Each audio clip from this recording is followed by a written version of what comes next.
வணக்கம் மக்களே, cooking vlog தாங்க. ரொட்டீன் ஒர்க் தாங்க போட போகிறேன். வாங்க பார்க்கலாம்.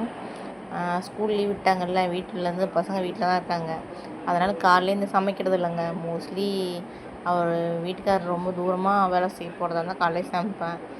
ஸ்கூல் லீவ் நாள்ன்றதுனால கொஞ்சம் மதியமாக கூட சமைச்சிக்கலாம்னு சொல்லிட்டு 11 மணிக்கு மேலே தான் சமைப்பேங்க. இன்றைக்கி முருங்கைக்கீரை கடைஞ்சிட்டு கருணக்கிழங்கு வறுக்கலான்னு பிளான் பண்ணி ரெடி பண்ணிகிட்டு இருந்தேங்க.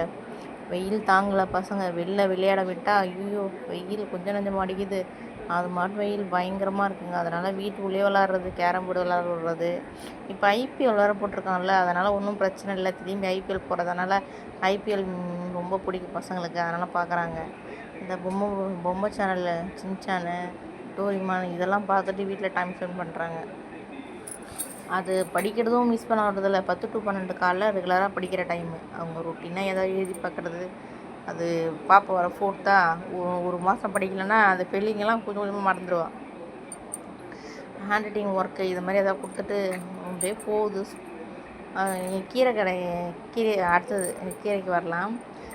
முருங்கீரை தாங்க கடைஞ்சிருக்கேன். பச்சை பருப்பு போட்டு நம்ம துவரம்பருப்பு போட்டு வச்சா கீரை ஒரு மாதிரி பிளாக்காக இருக்கும். அதுவே நீங்கள் பச்சை பருப்பு போட்டு நம்ம கடைஞ்சோன்னு வச்சுக்கோங்களேன், அப்படியே பச்சை பச்சேர்னு இருக்கும். பச்சை பருப்பு குக்கரில் கூட வைக்கலாம். நான் அப்படியே வானலில் தான் வச்சேன். குக்கரில் வச்சாலும் டக்குன்னு 2 விசில் சீக்கிரமாக வெந்துடும். பட் வானல்லே போட்டேங்க. பச்சை பருப்பு ஊற வச்சுட்டு கழுவி கொஞ்சம் ஊற வச்சுட்டு அதுக்கப்புறம் போட்டேன். தக்காளி பழம், பூண்டு, பச்சை மிளகாய், ஒரே ஒரு வெங்காயம், அவ்வளோதாங்க போட்டுட்டு வேக வச்சுட்டு இருந்தேங்க. வெந்ததுக்கப்புறம் முருங்கீரையை எடுத்து கழுவி வாஷ் பண்ணி வச்சுருந்தேன். மஞ்சள் கொஞ்சம் போட்டுக்கணும் கலருக்கு. முருங்கீரையை கழுவி ஏற்கனவே வச்சு வச்சுருந்தேன். முருங்கீரையை போட்டு அப்படியே எடுத்து கடைய வேண்டியதாங்க. கடைஞ்சிட்டு எண்ணெய் வடவும் போட்டு தாளித்து போட்டுனா அவ்வளோ டேஸ்ட்டாக இருக்கும். செஞ்சு பாருங்கள். இது எப்பயும் ரொட்டீன் வீட்டில் செய்கிறது தான். பச்சை பருப்பு போட்டு செய்யுங்க, அது நல்லாயிருக்குன்றதுக்கோ சொல்கிறேன். துவரம் பருப்பும் கொஞ்சம் கருப்பாக தெரியும், பச்சை பருப்பு கொஞ்சம் நல்லா டார்க் க்ரீனாக இருக்கும், பார்க்குறதுக்கே நல்லாயிருக்கும். அது ரெடி செய்யுங்க. அதுக்கப்புறம் கருணக்கிழங்கு வறுக்கலாம்னு சொல்லிட்டு கருணக்கிழங்கு ஸ்லைஸாக போட்டு தண்ணியில் போட்டு மஞ்சத்தூள் போட்டு உப்பு போட்டு வேக வச்சு எடுக்கணும். அது வேக வச்சு எடுத்துட்டு திரும்பி அது போட்டு எடுக்கணும். இப்போ வெயில் வர பயங்கரமாக தாங்க முடியலைங்க. மாதுளம்பழம் வாங்கி வச்சுருக்கேன். சரி மாதுளம்பழம் ஜூஸ் போடலான்னு சொல்லிட்டு. அதுக்கப்புறம் திடீர்னு பசங்க லெமன் ஜூஸ் கேட்டாங்க. சரி லெமன் ஜூஸ் போடலான்னு சொல்லிட்டு லெமன் கட் பண்ணி அது லெமன் ஜூஸ் போட்டு ஃப்ரிட்ஜில் வச்சேங்க. லெமன் ஜூஸ் நல்லது தான், வெயிலுக்கு நல்லது. அதனால் லெமன் ஜூஸ் போடலான்னு சொல்லிட்டு லெமன் ஜூஸ் போட்டேங்க. போட்டு குடித்தோம். என்னங்க இந்த லீவ் விட்டதுனால டைம் போகிறதே அடுத்தடுத்து வீட்டில் ஏதோ வேலை செஞ்சுக்கிட்டே இருக்க மாதிரியே இருக்குது. முருங்கீரையை கழுவி வடிகட்டி வச்சுருக்கிறேன். ஏன்னா அது மண்ணாக இருக்கும். இப்போ கிராமத்துலலாம் உடச்சி உடனே நம்ம ரெடி பண்ணி செஞ்சிடலாம்.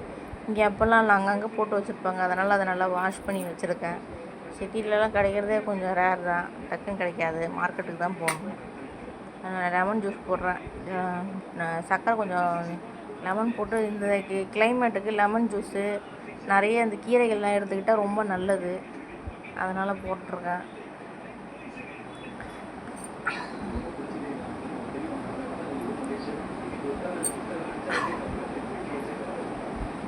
ஒரு குட்டி ஸ்டோரி சொல்லட்டுமாங்க. ஒரு ஆற்றுல ஒரு மனிதர் இது வரைக்கும் எந்த ஒரு உயிரையும் கொல்லாத ஒரு மனுஷன் இன்னொரு மனுஷன் மீன் விற்கிறவர், மீன் வியாபாரி. குளத்தில் நிறைய மீன் இருக்குதுன்னு சொல்லிட்டு அவர் மீன் பிடிச்சிக்கிட்டே இருக்காராம். அந்த வழியாக அந்த எந்த உயிரும் கொல்லாத ஒரு மனுஷன் அவர் மீனை பிடிச்சி அந்த மீன் சாகிறத பார்க்கவே அவருக்கு மனசே தாங்காமல் அந்த மீன் விற்கிற வியாபாரிக்கிட்ட போய் நீ எப்பப்பா இந்த இடத்த விட்டு போவ அப்படின்னு கேட்குறாராம். அவர் மனசு தாங்காமல் கேட்குறாராம். ஏன் அவர் அப்படி கேட்குறாருன்னா, இவர் மீனை எல்லாம் பிடிக்கிறதுனால அந்த மீனெல்லாம் செத்து போகுதுல்ல, அதனால் அவர் மனசு தாங்காமல் அவர் அப்படி கேட்குறாரு. ஆனால் அவர் என்ன சொன்னாராம், அந்த மீன் ஃபுல்லாக இதில் இருக்கிற மீன் எல்லாத்தையும் பிடிச்சிட்டு நான் போய்டுவேன் ஐயா, அதுக்கப்புறம் நான் இங்கே ஏன் உட்கார போகிறேன் அப்படின்னு சொன்னாராம். இதுலேருந்து என்ன தெரியுது, அவருடைய தொழில் அந்த மீன் செத்தாதான் அவர் குடும்பத்தை பார்க்க முடியும். இவர் பாவமே எந்த உயிரும் பண்ணாதவர். இந்த மனுஷன் அந்த உயிரெல்லாம் கொல்லுதேன்னு ஒரு பாவத்தில் இது அதனால் அவர் எப்போ போவேன்னு கேட்குறாரு. இதாங்க அவ்வளோவா. ஒருத்தவங்களுக்கு நல்லதுன்னு சொல்கிறது இன்னொருத்தவங்களுக்கு கெட்டதாக இருக்கும். ஆனால் ஒன்றும் பண்ண முடியாது. இதுதான் ரியாலிட்டி.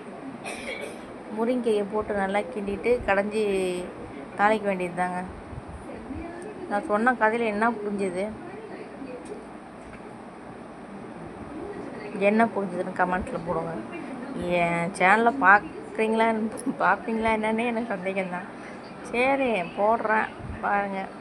ரொம்ப நன்றி.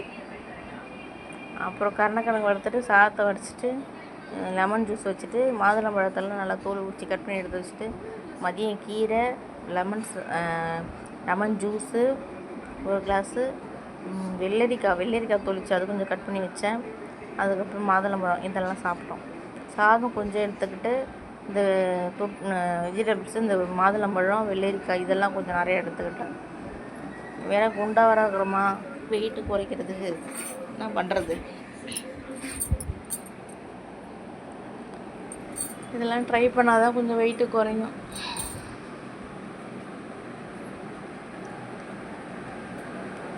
ரொம்ப நன்றி.